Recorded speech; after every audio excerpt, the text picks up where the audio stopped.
لە دوای جەنگی جیهانی یەکەم و شکستی ئیمپراتۆریەتی عوسمانی و هەڵوەشانەوەی دەوڵەتی تورکی ڕەگەزپەرست لەسەر حیسابی خاک و مافی کورد دروست کرا.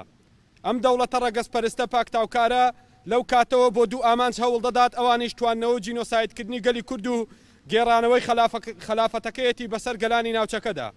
بۆ ئەو مەبەستەش سەدان و هەزاران جینۆسایدی جەستەیی و کولتوری لە دژی گەلی کورد ئەنجام داوە تا دروشمەکەی گەیاندا ئاستێک کە بڵێت باشترین کورد ئەو کوردەیە کە لە گۆڕستانە.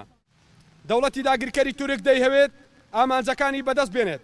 بۆ ئەو مەبەستە شێرش و پەلامار و دەستدرێژیەکانی گەیاندۆتە لووتکەی هۆڤێتی.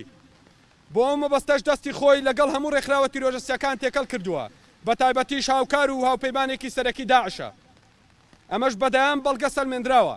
هەروەک بینیمان کاتێک ڕێکخراوی تیرۆریستی داعش پەلاماری کۆبانەیدا ئەردۆغان و ڕژێمەکەی چاوەڕوانی کەوتنی کۆبانێ بوون. کاتێک کۆبانێ پیلانگەڕیەکانی تێکشکاند و سەرکەوت دەوڵەتی تورک لە دژی خۆبەڕێوەبەرەتی ڕۆژاوا ڕاستەوخۆ کەوتە جینۆساید و داگیرکردنی ڕۆژاوای کوردستان. هەموو ئەم ڕەفتارانەشی لە سای بێدەنگی زلهێزانی جیهان و ڕێکخراوی نەتەوە یەکگرتووەکان کردووە.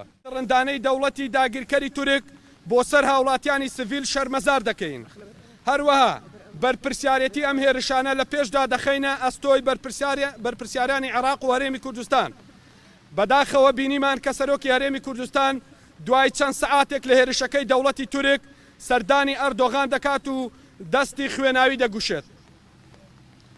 ئەمە وەکو خیانەت بەناو دەکەین و باوەڕ ناکەین بێشەرمی و بێئابڕووی سیاسی وا لە مێژووی مرۆڤایەتیدا هەبوو بێت.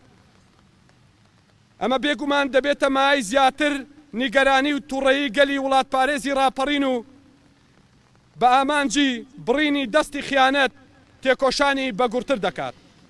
لەلایەکی ترەوە بەرپرسیارەتی دەخەینە ئەستۆی یەکێتی ئەوروپا و ڕێکخراوە نێودەوڵەتیەکانی مافی مرۆڤ بە تایبەتیش نەتەوە یەکگرتووەکان کە بە ئەرکی خۆیان هەڵسن و سنوورێک بۆ دەست درێژیەکانی ئەردۆغان و دەوڵەتەکەی دانێن.